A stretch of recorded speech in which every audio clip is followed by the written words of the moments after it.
Merhaba arkadaşlar, kanalıma hoş geldiniz. Bu videonun amacı İsveç'teki iş imkanı, ne kadar kazanıyorum, yaşam koşulları, bu tarz soruları cevaplayacağım. Özellikle son zamanlarda abonelerimden gelen istekler üzerine videolar yapmaya başladım. Daha farklı videolar da gelecek ama bunları başlamadan önce evde yapmadım bu videoyu. İş yerine geldim, kendi çalıştığım yere.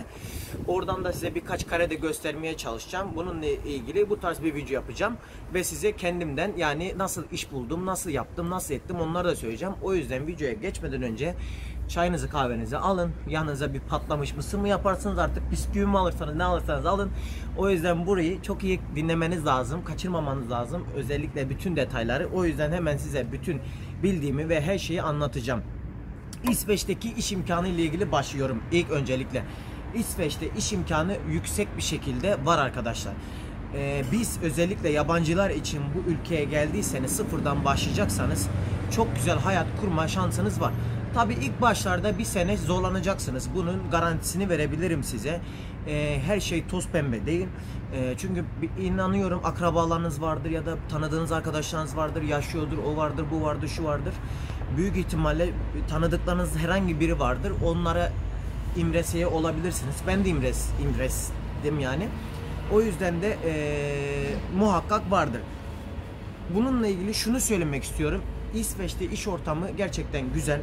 Eğer yabancılarla çalışmayıp yerlilerle çalışırsanız, yani İsveçli firmalarla ya da İsveçli işlerle falan ilgili çok daha farklı bir ortama sahip olabilirsiniz.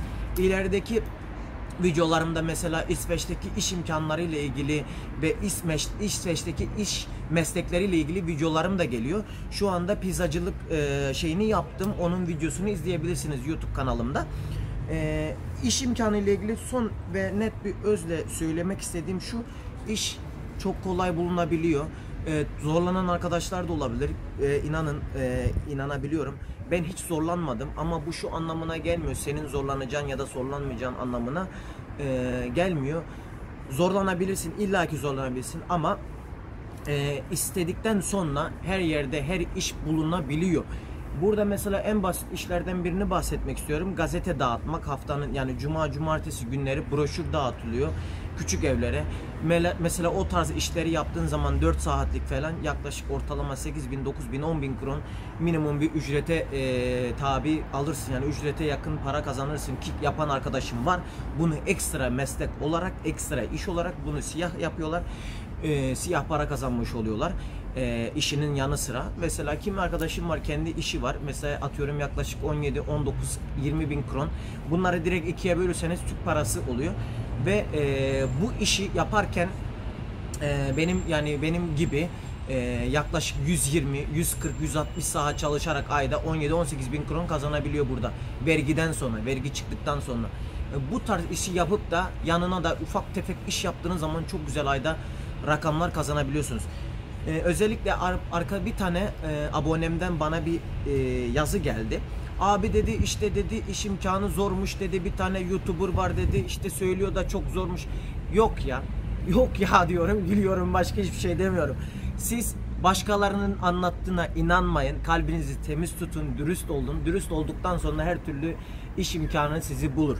İkinci şeyimiz, ne kadar kazanıyorum ya da sen ne kadar para kazanacaksın, ben onu da söyleyeceğim şimdi sana. Ben yaklaşık diğer videolarımda da bahsettim ama bu çok özel bir istek olduğu için üstünde dura dura anlatacağım.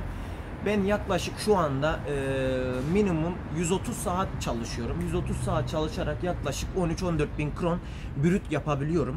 Yani vergiden sonra ve yaklaşık benim 5.000 kron aylık tipim olduğu için yaklaşık benim nereden baksanız minimum hesaplarda 18-19 bin kron kazanabiliyorum. 16 bin kron da oluyor. Bu minimumdan bahsediyorum. Tabii bu yukarı 23-24'e kadar çıkıyor. Ben ekstra iş yapmıyorum. Sadece bir işim olduğu için yakında yeni bir kontrat imzalayacağım. O kontratla ilgili bilgiler de veririm size. Çünkü sizin de kontratlarla ilgili bir bilgilerinizin olması lazım. Çünkü ileriki dönemlerde buranın sistemine alıştığınız zaman, buranın bilgisine alıştığınız zaman, buranın hayat felsefesine alıştığınız zaman bu tarz işlere odaklanacaksınız ki biliyorum. Çünkü İleride anlatacağım mesela çalışma izniyle nasıl gelinir İsveç'e diye, onunla ilgili video da yapacağım. Onun bütün bilgisine ulaştım. Onu da açıklayacağım inşallah. Ben bunu kazanıyorum. Bu şu anlamına gelmiyor. Sizin de bu paraları kazanacağınız. Kazanırsınız 3 aşağı 5 yukarı. Özür dilerim. Ağzım damağım kurudu. Bir kola içeyim dedim. Bu tarz fiyatlara siz de ulaşabilirsiniz.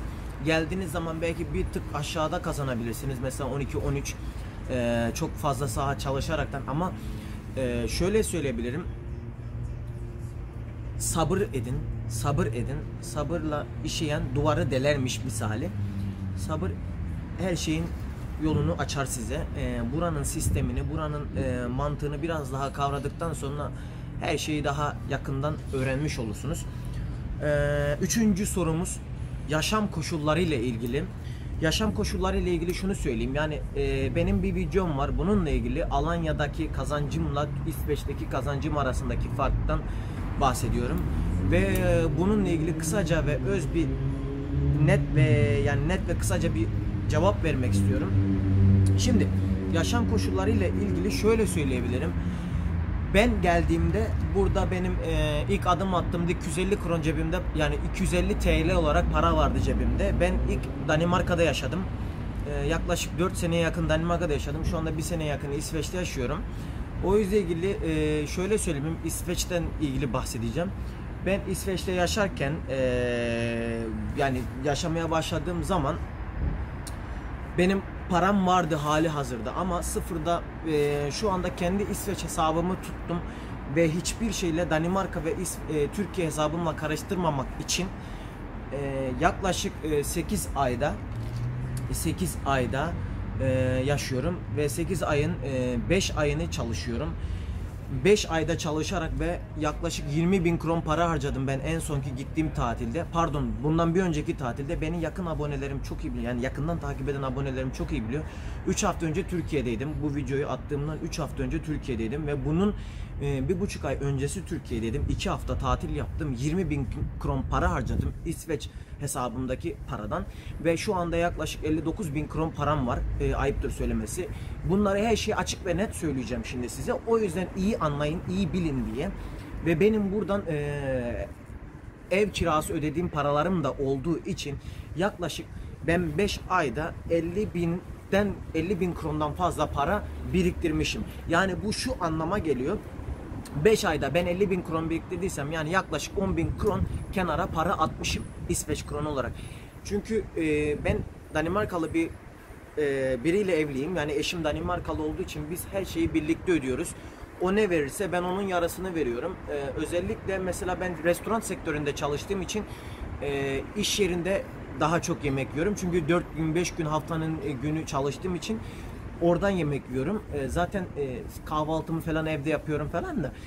Burada da şöyle bir kural var. Mesela iş yerinde çalışırken buranın yarısının ücretini burası karşılıyor ve yarı ücretini de siz kendiniz karşılıyorsunuz. Tabii ben de ücretini ödemiş oluyorum. O yüzden de güzel para biriktirebiliyorum.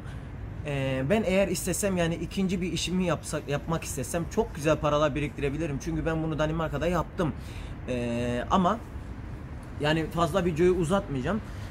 Yaşam koşuluyla ilgili bunu söylemek istiyorum ki Türkiye kıyasla, çünkü şimdi benim yaptığım, hitap ettiğim kesim Türkiye olduğu için Türkiye kıyasla çok ama çok üstün bir ülke. Ve şöyle söylemek istiyorum, sağlıkla ilgili de bahsetmek istiyorum. Madem sağlığı da ele almamı söylediler, birkaç tane arkadaşım var benim tip 1 şeker hastası, benim gibi, ben de şeker hastasıyım. Belki bilen bilir, bilmeyen bilmez. Bu insülin aparatım benim, insülin vuruyorum arada kendime. Türkiye kıyasla mesela burada bütün şeker hastası olanların bütün şeyleri bedava karşılanma. Mesela o Akut-Çek'in eline takılan şeylerden falan her şey bedava. Çünkü kronik hastalığınız varsa, yani doğuştan o hastalığın kromozomların genetiğini taşıyorsanız ve o size gelecekse, yani tip 1 benim gibi kimi insan doğuştan oluyor, 5 yaşında, 10 yaşında, 15 yaşında, hızlı bir şekilde anlatacağım. Bu tarz hastalığınız varsa burada devlet bütün her şeyi kendisi karşılıyor. O yüzden gönlünüz ferah olabilir. Sağlıkla ilgili Avrupa'nın diğer ülkelerine kıyasla da İsveç çok üstün bir şekilde. Ben bunu Danimarka ile örnek de verebilirim. Yani o konudan bahsediyorum. Çünkü ben Danimarka'da yaşadığım için çok iyi biliyorum. Bence Danimarka dünyanın en iyi ülkesi diyorum. Para konusundan çok güzel paralar kazanabilirsiniz ki ben kazandım. Şöyle hafiften size dükkanı göstereceğim arka tarafıma.